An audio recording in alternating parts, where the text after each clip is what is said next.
Hi, Ed. Hi, Bob. How are you? I'm good.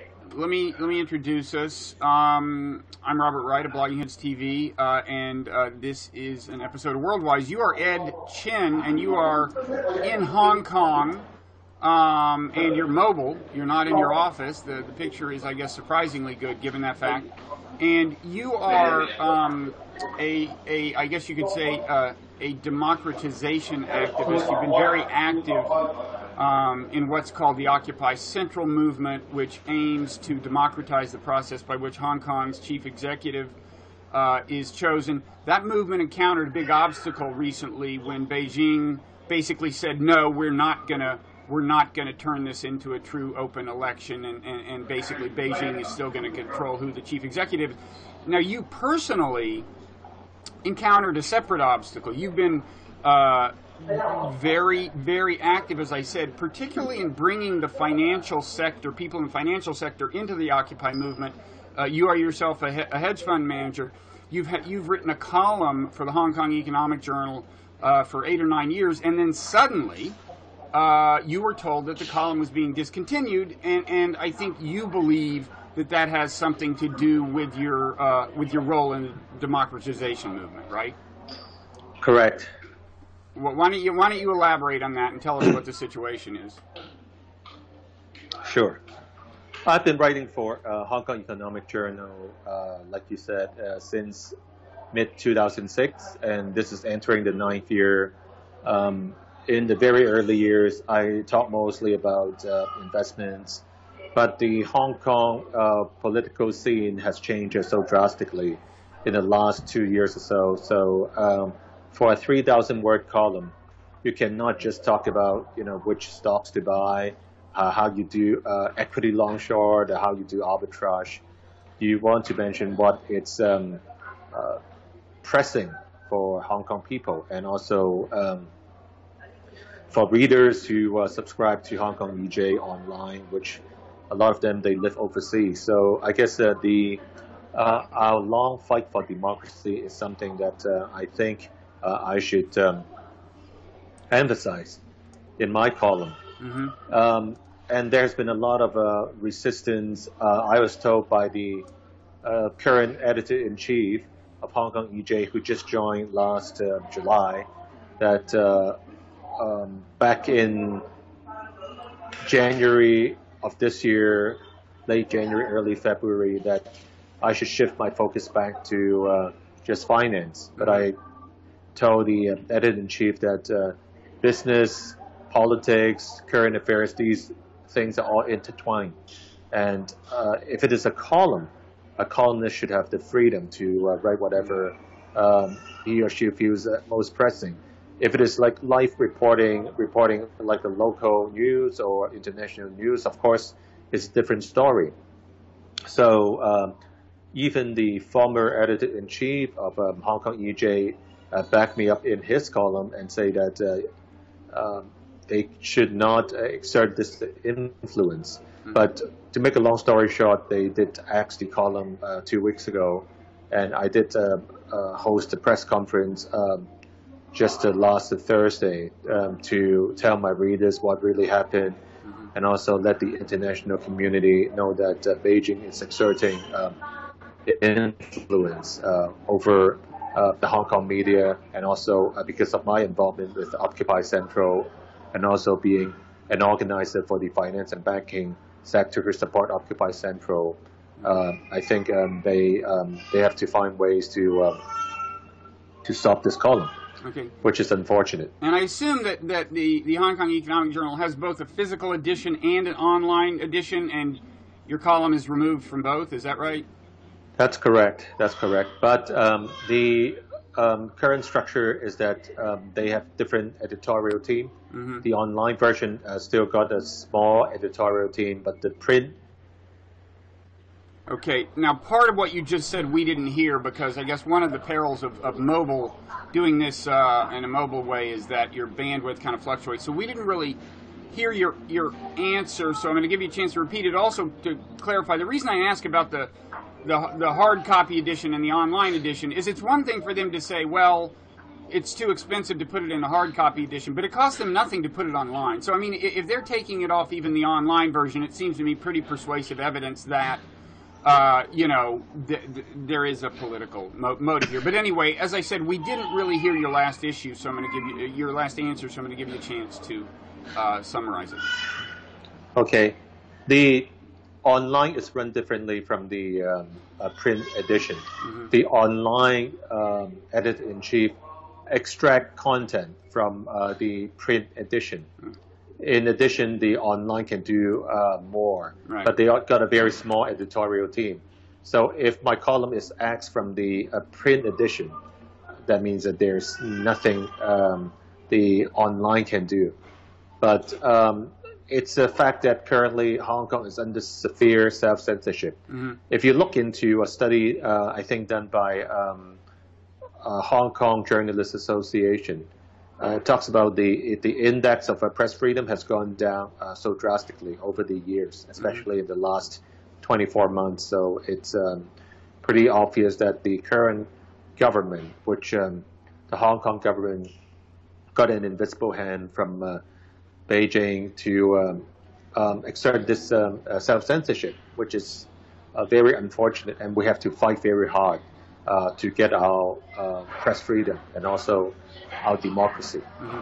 Now, I gather the Occupy Central movement that you're such a big part of is kind of at a crossroads now, kind of trying to figure out exactly how to react to Beijing basically saying no to your demands. Is that right? And you might tell us, actually, what is the context of where you are right now? I gather there's a little something going on with the Occupy movement right now, which is why you're outdoors. Is that right?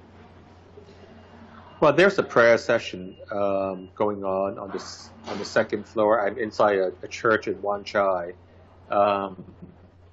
The Occupy Central with Love and Peace movement, at first, it's using a little bit of fluffing, you may say, that if Beijing doesn't give us true democracy, we will block the streets of Central.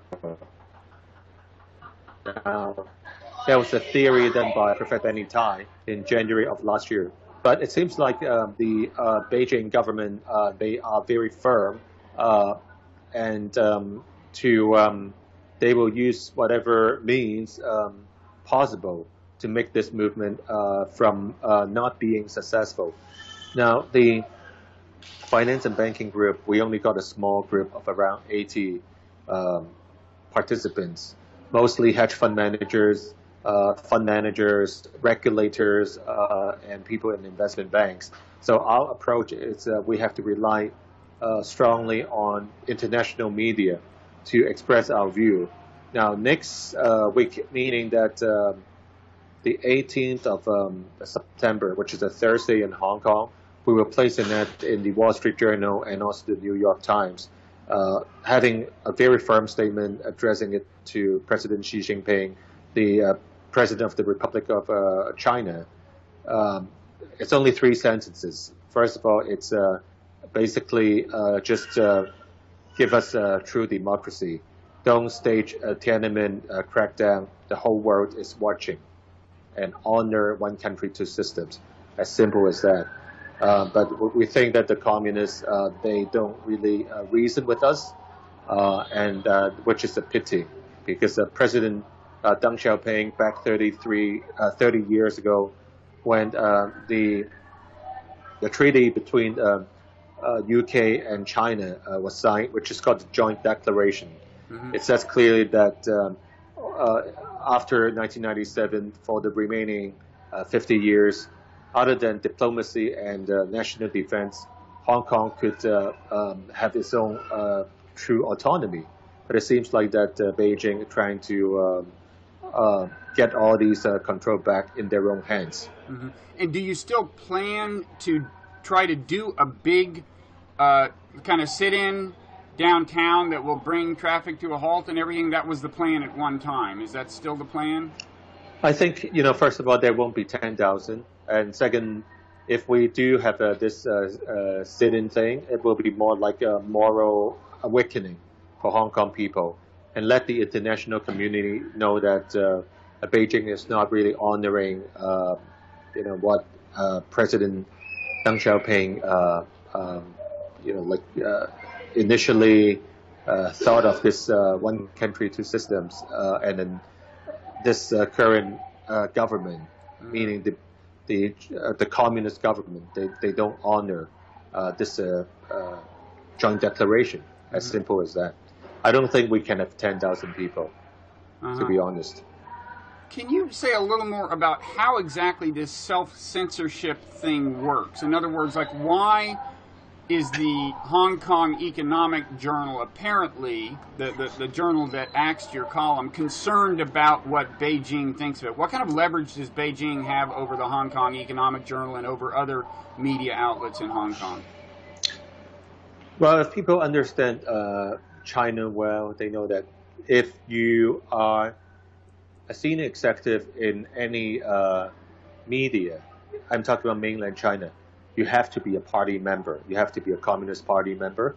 There are around 85 million party members worldwide, but a couple hundred are in power.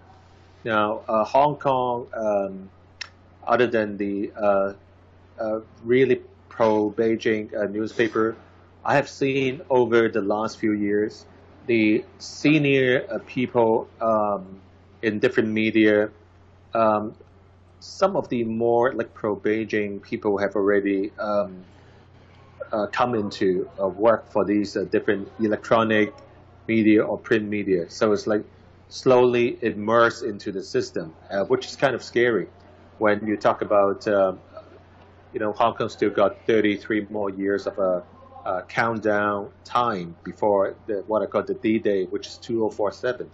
But this has changed quite drastically. What exactly happens in 2047? I mean, there was the one deadline, 2017, at which point the expectation had been that the selection of the chief executive of Hong Kong was going to become, in some sense, more democratic. Now that hope has been largely squashed, I guess, or frustrated to some extent. But what is supposed to happen in 2047? That's the 50th year of a non-intervention policy will come to an end, right? So the expectation is complete merger of Hong Kong, of the two systems, in a sense, in 2047? Yeah, one country, one system. But it's slowly going that route now. Hong Kong reverted back to China in 1997. So 2047 is the last year of the 50 year. So I guess your hope had been that the rest of China would become more like Hong Kong in terms of freedom of expression and so on between now and 2047. And now the concern is that Beijing is very intent on basically Hong Kong becoming more like the rest of China in that regard. Yeah, Hong Kong will become like the rest of China. And President Xi Jinping, it seems like it's more of an iron fist type of a leader compared to a more liberal Wu Jintao or even Jiang Zemin, even Deng Xiaoping, who thought of this one country, two systems concept, which is very much of a concern to us. Back in April of this year, we already made the press conference in Hong Kong. The first letter sent to President Xi Jinping, we spent approximately 300 man-hours to draft something called the 10 requests to the Communist Party. So that was 6 months ago. Now we come up with a firmer, shorter version of a statement. Just like what I told you, Hong Kong people need true democracy. Don't stage a attendant crackdown. The whole world is watching. I assume that you are seen as particularly threatening by Beijing because you're a prominent member of the financial sector. In other words, it's one thing for a lot of people to be kind of demonstrating, but when a number of them are hedge fund managers, the kind of people who can actually afford to take out an ad in the Wall Street Journal or the New York Times, I assume that troubles Beijing in particular, and that's one reason that your column was axed? Well, I don't know, because that could be, but definitely I think they don't like what I wrote, because I'm still writing, how you borrow stocks and short sell and buy back at a lower price, nobody cares, right? But these are not the type of thing that the readers want to see. People want to know the real Hong Kong, and people know that Hong Kong becomes more and more bipolar. And the real Hong Kong is that 0.01% of the Hong Kong population, meaning out of 7 million population, the 700 families, which are called the large stand ruling class, they control Hong Kong's real estate, they control Hong Kong's finance, they control Hong Kong's supermarkets, and it is the old Hong Kong tycoons versus the new princelings from China. So at the top, they are fighting at least the 99.99% of the Hong Kong population, meaning the middle class. I would consider myself as the 99.99% because let's say someone works for an investment bank, that MD could get fired and never get a job again for the next 5 to 7 years, right? Mm-hmm. So we are not really someone who are like controlling an industry. We are just the working class. We are like the working okay or the working rich, if I may say, but we are still the 99% of the middle class and the grassroots. The problem is that when we fight for our own democracy, we say that besides we want to find an international standard to choose the next chief executive, the finance sector also have one request. It's that we want fair competition in Hong Kong, not just the people who are the last stand ruling class, having what I call the transition with the newcomers. The newcomers are the party members with all the power, and also some of it is funny money too. Now, it's mentioned back a few months ago that ICIJ, which is the International Consortium of Investigative Journalists, talked about the paramount leaders of China. Collectively, they have more than 4 trillion of assets that's hiding in BVI accounts, British Virgin Islands or Cayman Islands, right? Now, China, meaning mainland China, it's even in a more, what I say, there's more injustice in mainland compared to what we are facing right now. Mm-hmm. You're talking about it's even more corrupt. People know that even President Xi Jinping talked about they have to crack down on the corruption. Mm-hmm. But I hope it's a real crackdown because it's not just against their political enemies. Even the party themselves, the members, they have the most foreign passports. They have the most U.S. passports, Canadian passports. They are not confident about the party's existence. So right. With that kind of mindset, how can you talk about fair play in Hong Kong? So we have to fight for our own future, and that's why we have to fight in a peaceful way using the Martin Luther King or the Nelson Mandela model, right? Non-violent way to express to the outside world that, hey, Hong Kong is in danger, and then we are trying to fight for our existence. So there's a concern not only for political freedoms and democracy, but for economic freedom in the sense that I gather you worry that the free enterprise system in Hong Kong is somewhat endangered by growing kind of Chinese state influence in the economy and so on. Is that right? Now, let's say all the top jobs, if you work for a red chip company, all the top jobs are controlled by the relatives and friends of the parties, mm-hmm. right? And that means even with an Ivy League education, with the best Canadian universities, or you go to INSEAD in France, you're competing with the middle management job. After many years of hard work, you are still in a junior position unless you have the right guanxi meaning relationship. So that could happen. Before, during the colonial days, nothing is perfect. No society is perfect. But I guess in the last 145 years, during the colonial the rule, Hong Kong was turned from a fishing village to an international city. And the core values were brought in, meaning freedom of speech, freedom of press, and rule of law. But now our, what I call the legal system is under great challenge. Even back a few months ago, Beijing issued what I call a white paper. The whole idea is just very simple. Whatever we give you, you better take it or you leave it. They are very firm. They are very firm. And do you worry about this becoming a confrontation that could get ugly? I mean, if the demonstrations do persist, however peaceful they may be, that Beijing would try to find a pretext for a crackdown that could lead to violence? Well, the violence will come from that side, yeah. And we expect that with the worst case scenario. From a pictorial perspective, you could see someone from CNN or the international media seeing police, or if in an extreme case, PLA army may use the brute force against their citizens. That might happen. I mean, if they become very unreasonable. But then again, the whole world should be watching Hong Kong now. Okay, I mean, your audio was cutting out a little there, but I gather you were saying that yes, the government could try to find some kind of pretext for cracking down violently. It could happen. Yeah, that could happen. Okay, final question: are you concerned about your own career or your own freedom? That you could be put in jail, or your own physical safety, or anything like that? Well, definitely. When we talk about civil disobedience, it's usually a small group of people who would do that. It's not a mass movement.